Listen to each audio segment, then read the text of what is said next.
paling enggak lah kita bisa mendekatkan diri dengan dia. Kita nggak berharap closing ya teman-teman. Jangan berharap kalau kita sudah melakukan ini kita pasti closing, no, itu cuma momentum aja ya. Siapa tahu dia dekat dengan kita, suatu saat dia pulang rumah mau berangkat ke adik jasa, pulang lagi besok ketemu kita lagi, wah dia cerita, oh ya bikin closing kamu ya, itu cuma momentum aja teman-teman. Tapi yang penting kan kita harus dekat dulu. Lalu kita mencek no, ada momentum seperti itu. Dia pulang adik jasa, pulangnya terus ketemu kita. Mungkin gak dia tanya sesuatu ke kita kalau kita mencek no? Gak mungkin tanya kita, tanya ke orang lain lah, dulu kita teman tak. Tapi kalau kita nyaman enak bisa ngomong sama dia masih tanya, oh iya kemarin tuh koncoku, waduh sama umur sekian ini, dia kan cerita sendiri, so kita bisa masuk dengan mudahnya. Kenapa? Karena kita sudah dekat. Oke ya, tapi ya kita harus peka. Yang peka ini penting. Melihat handphone, kita juga melihat handphone. Ya kita diam aja kan. Oh enggak apa-apa terus mau yang ngomongin. Ya, kita harus ngomong, gak apa-apa bu, selesaikan dulu ya urusanmu. Aku juga nyantai kok, gak kesusu. Ya jangan megang handphone juga, itu gak suwe-suwe yang megang handphone dulu. Dia mau nanti dia suka sendiri kok. Oh iya, taruh handphonenya. Iya, mau cerita apa tadi? Peka itu penting. Agent baru kadang-kadang tidak menyadari hal ini. Ngomong terus. Bojo manggil, Pak, ini loh. Tetap cerita terus. Bojo bingung ini. Ngomong bojone atau ngomong dia gitu. Bisa dipanggil dari tadi gak apa-apa. Oh, dipanggil aja, gak apa-apa beresin sih kok. Ya harus gitu teman-teman. Tapi banyak agent yang masakan. Terus gak apa-apa, kamu lanjut main. Gak bisa ya, ngomong harus memenuhi kebutuhan itu. Gak apa-apa, nyantai. Aku di sini kan cuma datang cerita tol. Gak apa-apa, aku video aja sih. Terus gitu loh teman-teman. Ya, pokoknya ini penting teman-teman. Nah, kalau kita sudah kenal dekat, ya, terus kita mau coba untuk masuk ke asuransi, kita kan harus tahu bahwa, menurut saya dong, kita harus bisa membedakan bahwa orang ini adalah tipe positif atau tipe negatif. Karena di lingkungan kita nggak bisa tahu benar bahwa orang ini positif atau negatif kalau kita nggak dekat. Ya, kenapa sih? Karena setiap orang yang kita temui pasti menunjukkan apa baiknya. Dia pasti kelihatan positif semua. Tapi begitu kita dekat, kita langsung tahu loh, orang ini positif atau negatif. Dengan cara apa ya? Melakukan pendekatan dulu. Jadi at least kita cuma make a friend aja. Jangan jadikan dia sebuah beban bahwa orang ini harus closing, orang ini lalai closingmu. Just make a friend aja. Dari situ kita akan tahu orang ini tipe positif atau negatif. Oke ya? Kita bahas satu-satu kalau kita bertemu dengan orang yang tipe positif. Responnya terhadap asuransi gimana? Kan pasti muncul dua respon, positif dan negatif. Setuju ya? Kalau positif ya, kembali lagi kita yang pertama kita lakukan aja obrolan yang positif. Otomatis ketika dia orang positif, tadi dia pasti responnya positif karena dia mungkin bisa asuransi medik. Kalau kita gampang edukasinya. Yang bermasalah adalah ketika kita ketemu orang yang negatif. Setuju? Ya. Kalau ketemu dengan orang yang negatif, orang negatif ini pun dibagi dua. Yang pertama, wah, aku ini nggak suka asuransi. Nah gitu ya. Nah kita akan tahu orang ini negatif.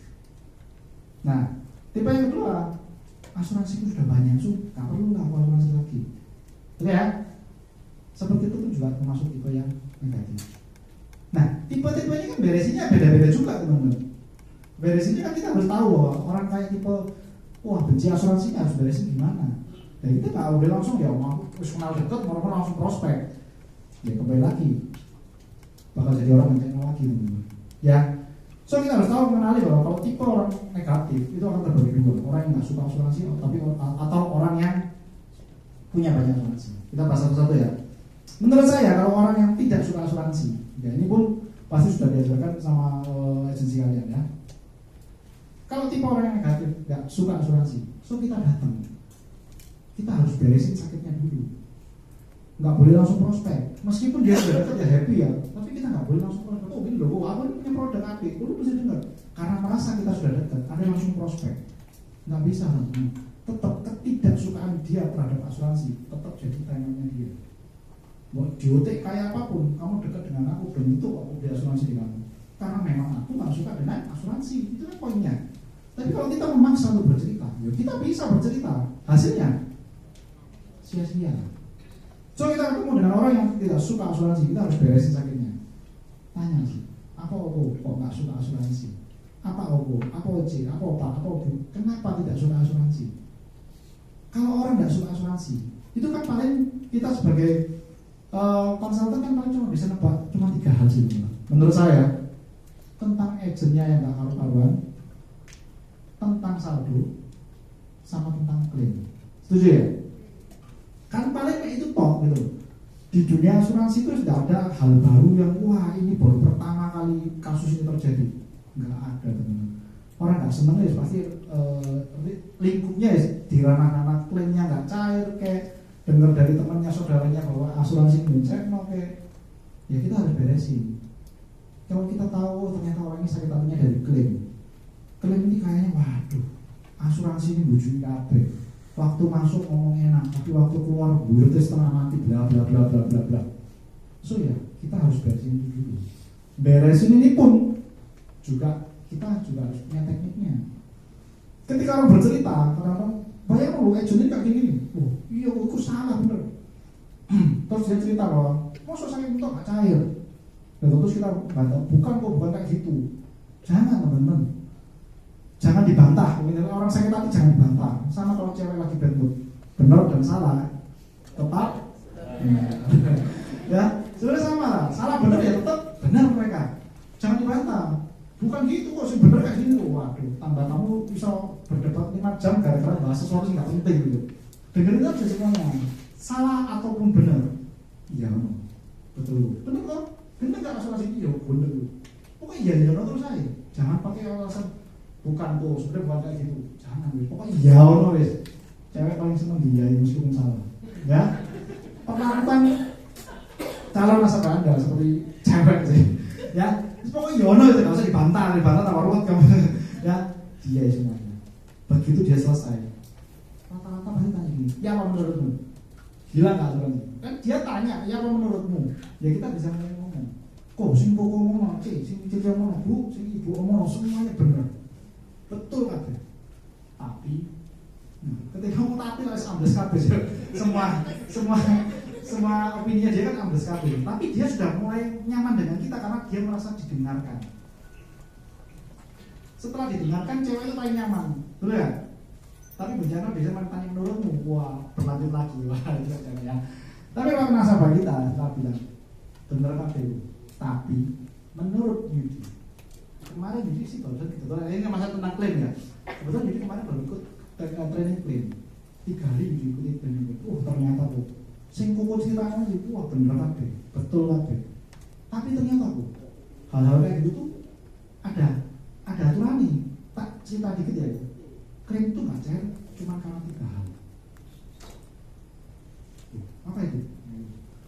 Oke ya, Yudi mau edukasi sebentar. Klaim itu ternyata kesimpulan setelah periode 3 hari. Klaim itu cuma nggak cair karena 3 hal. Pertama karena lapse, kedua karena misproduct, ketiga karena pre-existing. Cerita satu-satu teman-teman. Lapse itu adalah kondisi seperti ini ya. Tentang teorinya kan nanti sendiri, nanti ada trainingnya sendiri ya teman-teman. Kita nggak bahas itu. Kita beresin. Ternyata klaim nggak cair cuma karena 3 hal. Lapse nggak bisa cair. Misproduct nggak bisa cair juga. Terus kita tambahin setelah kita ini. Contoh misproduct kayak gini. Beberapa kita tambahin ceritanya gitu. Kita beberapa waktu yang lalu Yudi pernah datang ke Tuban.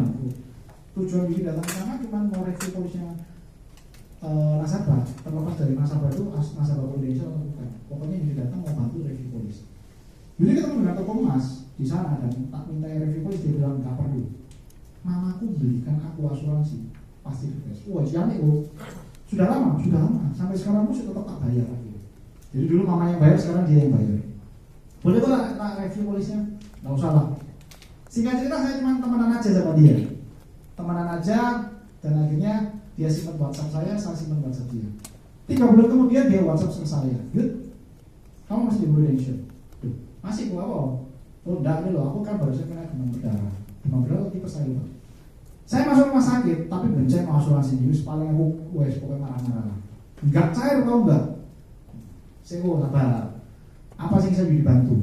Kamu bisa bantu enggak nyair mau ini? Oh, gampang kok. Tak datangi dulu ya kok ya. Kapan kok bisa ketemu? Sebenarnya kamu kapan datang bisa? Oh, tapi sekarang kamu nggak bisa. Baru jual mahal teman. 3 hari lagi ya, Yudi ke sana. Ya wes, barangmu pokoknya mau datang sini kontekan. Gak usah di toko ya. Wah sekarang dulu tak ajak ke rumahnya nggak mau. Sekarang ngajak ke rumah, di rumah ya kalau di toko. Ya wis, datanglah ke rumah 3 hari kemudian. Sampai situ saya melihat, ayo mana polisi? Ini loh dia marah-marah. Kayak iso klaim cair. Kok ngomongnya komisi gila kan orang ini. Saya sabar, jangan gitu ya. Tak baca. Waktu itu polisnya warna kuning. Hah? Bukan boleh sebut merek, Pak. Warna, jadi ketika kita rangkum ternyata di dalam polisnya dia isinya cuma jiwa 1M dan asuransi kecelakaan 500 juta. Woi, saya gini, kok sini kok dulu ada aku. Ini kan polisi kok ada polis lain ini enggak? Enggak ono ya mamaku beli ini dari dulu dan sekarang pun sih tak bayar. Bencana gak cair aku. Oh, saya kena kayak gini gak cair. Gitu kok ngomongin sampai kritis barang sampai cair miliaran bullshit. Ayo kok bacaan ya. Ini asuransi jiwa, berarti orang meninggal bercair berapa kok? 1M. Ini asuransi kecelakaan, berarti misalnya kecelakaan bercair berapa? 500 juta. Kok mau nanya aku? Lah misalnya kok demam berdarah. Kira-kira sih mana sih bisa bayar kok ya? Buka foto. Loh, aku ini tidak ada ya hospital ya teman. Loh, menurut kok ada nggak? Saya selalu bertanya teman. Loh, menurut kok ada? Loh, nggak ada gitu gini. Berarti selama ini kan nggak punya. Makanya wajib ngomong di sini. Itulah tujuan ini di 3 bulan yang lalu datang. Tujuannya supaya ketika klaim, kok nggak kayak gini. Ngamuk-ngamuk, ternyata beli ini salah, gitu loh. Mungkin aku bisa menenangkan dia cara ini. Mungkin waktu Koko muda dulu, Koko senang trek-trekan. Akhirnya mama khawatir di asuransi jiwa, kecelakaan. Masuk akal lah kok. Tapi begitu pindah ke Koko pernah tahu nggak isinya apa? Koko cuma lanjut bayar itu, tanpa tahu isinya apa. Sekarang tahu lagi ini apa? Waduh, sebuah yang dikasih cair gitu. Ya sudah, Koko tahu kok bahwa asuransi itu kita harus tahu isinya apa. Ya wis, singkat cerita dia akhirnya ya. Jadi artinya gini loh, kita bisa edukasi dengan cara-cara seperti itu. Yang misproduk itu mungkin ceritanya bisa dipakai bahwa cerita seperti itu bisa membuat orang sadar bahwa di luar sana asuransi itu banyak kacaunya.